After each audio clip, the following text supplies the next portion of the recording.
जय हिंद। दोस्तों, आज की वीडियो में हम ये जानेंगे कि अगर हम म्यूचुअल फंड या फिर स्टॉक मार्केट में निवेश करते हैं तो हमें किन बातों को ध्यान में रख करके म्यूचुअल फंड या स्टॉक मार्केट में निवेश करना चाहिए। दोस्तों, जो बातें ध्यान रखने वाली है, अगर उन बातों को हम इग्नोर करके स्टॉक मार्केट या फिर म्यूचुअल फंड में निवेश करते हैं तो यकीन मानिए कि हमें इनकम टैक्स डिपार्टमेंट का नोटिस भी आ सकता है, हमें इनकम टैक्स डिपार्टमेंट का चक्कर भी लगाना पड़ सकता है और वर्स्ट सिचुएशन में हमारी नौकरी भी जा सकती है। तो इतना गंभीर सिचुएशन हो सकता है। तो आज की वीडियो बहुत ही इंपॉर्टेंट है, इसलिए मैं रिक्वेस्ट करूंगा आप सभी से कि वीडियो को अंत तक जरूर देखिएगा। तो स्वागत है आप सभी का एक नई वीडियो में। आशा करता हूं आप सब अच्छे होंगे। मैं हूं अनवर अंसारी। चलिए पेश करते हैं। तो दोस्तों, जैसा कि इस वीडियो की शुरुआत में मैंने आप सभी से कहा कि जब भी हमें स्टॉक मार्केट या फिर म्यूचुअल फंड में निवेश करना होता है तो हमें कुछ बातों को ध्यान में रख करके स्टॉक मार्केट और म्यूचुअल फंड में निवेश करना चाहिए। ये क्राइटेरिया, ये नियम सिर्फ गवर्नमेंट एम्प्लॉय के ऊपर लागू नहीं होता है, हर उस व्यक्ति के ऊपर लागू होता है जो भी लोग स्टॉक मार्केट या म्यूचुअल फंड में निवेश कर रहे हैं। तो सबसे पहली बात, जो भी हमारी इनकम होती है उसके लिए हम आईटीआर फाइल करते हैं। इनकम टैक्स डिपार्टमेंट को ये बताते हैं कि हमारी सालाना इनकम इतनी है। सपोज कीजिए मैं आईटीआर फाइल करता हूँ और आईटीआर के अंदर में मैं ये बता रहा हूँ इनकम टैक्स डिपार्टमेंट को कि मेरी सालाना इनकम 5 लाख रुपए की है, मैं साल भर में 5 लाख रुपए कमाता हूँ और मैं ये करूँ कि इस पूरे 5 लाख रुपए को स्टॉक मार्केट या फिर म्यूचुअल फंड में निवेश कर दूँ तो क्या हमारा इनकम संदेह के घेरे में नहीं हुआ कि हम 5 लाख रुपए का आईटीआर फाइल कर रहे हैं, हम 5 लाख रुपए इनकम टैक्स डिपार्टमेंट को बता रहे हैं कि हमारी इनकम है और पूरा ही 5 लाख रुपए हम स्टॉक मार्केट या म्यूचुअल फंड में निवेश कर दे रहे हैं।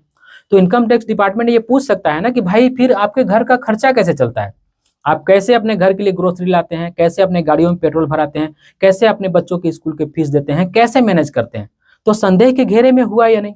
तो आप उतना ही निवेश कीजिएगा जितना जस्टिस हो, जितना आप हिसाब दे पाए, जितना आप बचा पाए कि हाँ भाई मैं अपनी इनकम का 10%, 20%, 30%, 40%, 50% निवेश करता हूं, बाकी के 50% से मैं अपना घर चलाता हूं। तो जितना आप जस्टिस दे पाए उतना ही आपको निवेश करना चाहिए।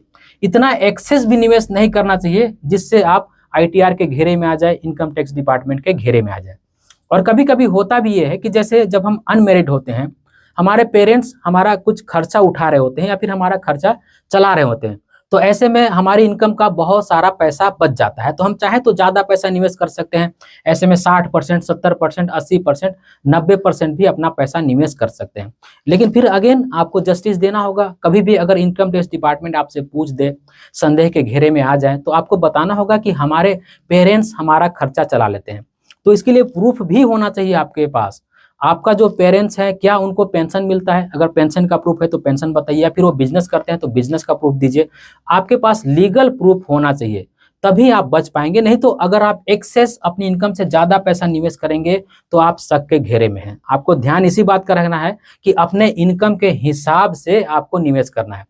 और रियल लाइफ में तो होता भी यही है दोस्तों कि अगर हम 5 लाख रुपए सालाना कमा रहे हैं तो बड़ी ही मुश्किल से उसका 10% या 20% निवेश कर पाते हैं। अगर कोई 5 लाख रुपए सालाना कमाता है तो ज्यादा से ज्यादा वो 50,000 या फिर 1 लाख रुपए पर ईयर निवेश कर पाता है। रियलिटी तो यही है। लेकिन वह सिचुएशन में अगर आपके साथ ऐसी सिचुएशन होती है तो आपको इस बात का ध्यान रखना है, जो भी मैंने बताया, कि आपके पास इनकम प्रूफ होना चाहिए, आपके पेरेंट्स का इनकम प्रूफ होना चाहिए। आप साबित कर पाए कि हाँ मेरा खर्च यहाँ से चल जाता है, इसलिए मैं ज्यादा से ज्यादा पैसा बचा करके निवेश कर पाता हूँ। अब दूसरी बात जिसका आपको ध्यान रखना चाहिए, देखिए बहुत सारे ऐसे लोग हैं, बहुत सारे क्या ज्यादातर लोग ऐसे हैं जो डीमेट अकाउंट के माध्यम से म्यूचुअल फंड में निवेश करते हैं। जब हम डीमेट अकाउंट के माध्यम से निवेश करते हैं तो बड़ी ही आसानी से हम म्यूचुअल फंड में निवेश कर पाते हैं। और क्योंकि हम डीमेट अकाउंट के माध्यम से निवेश कर रहे हैं तो कभी कभी हम इक्विटी शेयर्स में भी निवेश कर पाते हैं। तो एक बात जिसका आपको ध्यान रखना है, और ये बात सबके ऊपर लागू नहीं होती है, ऐसे लोगों के ऊपर लागू होती है जो गवर्नमेंट सेक्टर में एम्प्लॉय हैं या फिर प्राइवेट सेक्टर में एम्प्लॉय हैं। देखिए जब भी हम कहीं पे भी जॉब करते हैं तो वहां पे बाउंडेशन ये होती है, क्राइटेरिया ये होता है कि आप उसी कंपनी के लिए काम करेंगे, जो भी वर्किंग आवर है वो कंपनी के लिए है। आप कंपनी के लिए काम करेंगे, अपना काम आप नहीं कर सकते हैं। जिस काम के लिए आपको हायर किया गया है उसी काम पे आपका फोकस रहना चाहिए। लेकिन होता क्या है ना कि जब हम डीमेट अकाउंट के माध्यम से म्यूचुअल फंड में निवेश करते हैं तो वहां तक तो सही है, इक्विटी शेयर्स में निवेश करते हैं तो वहां तक भी सही है। लेकिन क्योंकि हम डीमेट अकाउंट खुला लेते हैं और कहीं से हमें पता चल जाता है फ्यूचर एंड ऑप्शन के बारे में, इक्विटी इंट्राडे के बारे में, तो हम करते क्या है कि वर्किंग आवर के टाइम में भी फ्यूचर एंड ऑप्शन में ट्रेड करने लगते हैं। और ऐसा अगर आप कर रहे हैं भाई, तो आपके नौकरी के ऊपर खतरा हो सकता है, आपकी नौकरी जा सकती है।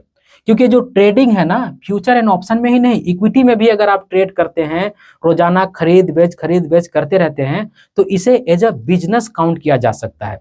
बिजनेस काउंट किया जा सकता है नहीं, बिजनेस ही काउंट किया जाता है। फ्यूचर एंड ऑप्शन या फिर कह लीजिए ट्रेडिंग को एक बिजनेस की तरह देखा जाता है। तो आप अपने वर्किंग के समय में, जो समय आपके कंपनी के लिए होना चाहिए था, उस समय अगर आप फ्यूचर एंड ऑप्शन में ट्रेड करने में समय देते हैं, तो ऐसे में आपकी नौकरी भी जा सकती है, आपकी नौकरी के ऊपर भी दिक्कत आ सकता है। क्योंकि एक समय में आपने दो काम करने की कोशिश की है, क्योंकि जिस काम के लिए आपको हायर किया गया था, उस काम से आपने अपना फोकस हटा करके फ्यूचर एंड ऑप्शन यानी कि अपना काम किया, अपना बिजनेस किया, अपने लिए वो समय दिया, तो इसलिए आपकी नौकरी भी जा सकती है। क्योंकि फ्यूचर एंड ऑप्शन या फिर कह लीजिए कि ट्रेडिंग को एक बिजनेस कंसीडर किया जाता है। तो ऐसी गलती भूल के भी मत कीजिएगा।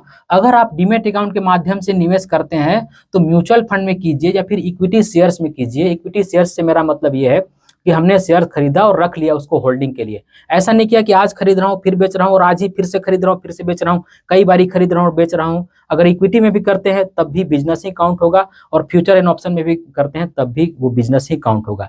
कहने का मतलब ये है कि अगर आप ट्रेडिंग करते हैं तो बिजनेस में काउंट होता है।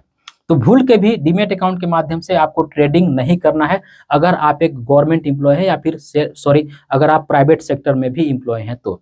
और अगर आपको बहुत ज्यादा शौकीन है कि मैं भाई ट्रेडिंग करता ही हूं, तो अपने किसी फैमिली मेंबर के नाम से डीमैट अकाउंट खुला लीजिए। तो अगर आपको बहुत ज्यादा ऐसा लगता है कि नहीं मुझे फ्यूचर एंड ऑप्शन में ट्रेड करना ही है, कहने का मतलब ट्रेड करना ही है, तो अपने किसी फैमिली के नाम से डीमैट अकाउंट खुला करके उसमें ट्रेड कीजिएगा। आपके नाम से जो डीमैट अकाउंट होगा उसमें ट्रेड मत कीजिएगा, नहीं तो आपके नौकरी के ऊपर भी दिक्कत आ सकती है। तो ये दो मेजर बात हैं जिसको आपको बिल्कुल ध्यान में रखना चाहिए, और सभी को ध्यान में रख करके ही निवेश या फिर ट्रेडिंग करना चाहिए। और तीसरी और बोनस पॉइंट एक मैं और आप सभी को बता दे रहा हूं। देखिए, बहुत सारे लोग ऐसे होते हैं जो बिजनेस करते हैं, जिनका बिजनेस रजिस्टर नहीं होता है, वो कैश में लेन देन कर रहे होते हैं, लेकिन उनको अच्छा खासा इनकम होता है। अब ऐसे में अगर उनको अच्छा खासा इनकम होता है, म्यूचुअल फंड स्टॉक मार्केट के बारे में वो जान रहे हैं, और वो अगर ज़्यादा पैसा सालाना निवेश करते हैं, जैसे में 2.5 लाख 3 लाख 4 लाख 5 लाख रुपए हर साल निवेश कर रहे हैं, तो उनको ऐसे में चाहिए कि वो ITR फाइल करें। अगर वो ITR फाइल नहीं करते हैं और हर साल 4 लाख 5 लाख 2 लाख 2.5 लाख रुपए निवेश करते हैं, और एक दिन वो बड़ा कॉर्पस बना लेते हैं, तो उस कॉर्पस को जब वो वापस लेंगे, तो उस दिन उनसे इनकम टैक्स डिपार्टमेंट पूछ सकता है कि भाई आपने तो अपना इनकम बताया ही नहीं, तो इतना बड़ा कॉर्पस आपके पास कैसे हो गया। तो हो सकता है कि निवेश करने के दौरान कोई भी दिक्कत ना हो, आप हर साल 2.5 लाख 3 लाख 5 लाख रुपए मजे से निवेश कर रहे हैं, और 15 साल 20 साल निवेश कर लिया और बड़ा कॉर्पस बना लिया करोड़ों रुपए का, और अब उसको जब आप रिडीम करेंगे उस दिन आपको दिक्कत हो सकती है।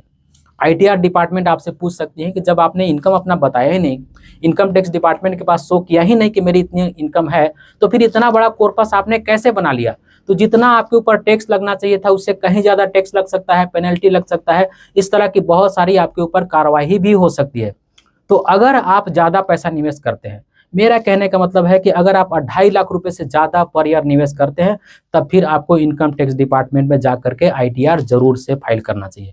और अगर आपका 2.5 लाख रुपए से कम है, तो अगर आप चाहे तो इग्नोर कर सकते हैं, लेकिन अगर आप करेंगे ITR फाइल तो और आपके लिए अच्छा हो सकता है। तो तीसरी बात, इसका हमें बिल्कुल भी इग्नोर नहीं करना चाहिए, इस बात को भी हमें ध्यान में रख करके ही म्यूचुअल फंड में निवेश करना चाहिए। तो दोस्तों, आज की मेरी वीडियो का उद्देश्य आपको डराना बिल्कुल भी नहीं था, आपको ये बताना था कि जब भी आप निवेश करते हैं, कहीं भी निवेश करते हैं, तो उसका सही तरीका क्या है, आप सही तरीके से निवेश कर पाएं, ताकि आप आगे भी फ्यूचर में सुरक्षित रह पाएं।